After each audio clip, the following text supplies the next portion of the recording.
atong kalisod, murag itong ansalawod. Apan kanimo gingi silang, basta gunit lang sa imong kamot.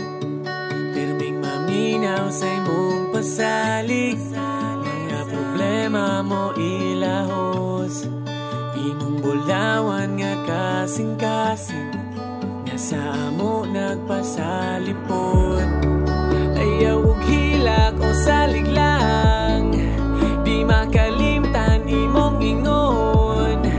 Di mo balibad kung kamoy na, basta maulang imong tumon. Ikaw ang kinahanglan sa tanan, ikaw ang namuang kapitan.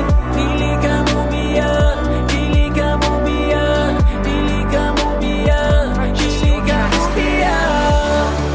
Mga problema nga giatubang, imo gihapon di mahimutang. Dili ka mo biya, dili ka mo biya, dili ka mo biya, dili ka mo biya. Kapitan, salamat kay sa pag-atiman. Ug bisag unsang giagian, kay wa gyud minimo gibuhian. Kabalakas uban kay naulian, kay gialalayan ang mo'y mahulian. Di mahimo nga ikaw mapulihan, kay way mo tupong sa imong kakugihan. Sa panahon nga nagkalisod ka, di ka balibad o kay kalimod ka. Wara pud sukar bitaw ni talikod ka, bisan mga pantalon ni mo nagkalapog ka. Di na maibot ba sa gibarugan, kay ligo ng prinsipyo abing mairog ka. Bisa pagsampungan atong mga baba, dili na siguro pwede kita katingog pa. Ha!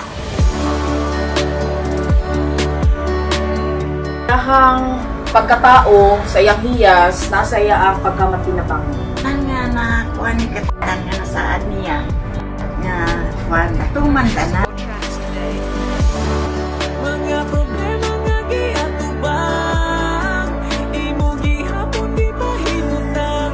Dili ka mo biya, dili ka mo biya, dili ka mo biya, dili ka mo biya. Usa ko mo biya ang 3 de Mayo. Luwas doon tamong tanan rin. Muna ipasalit na ko ninyo.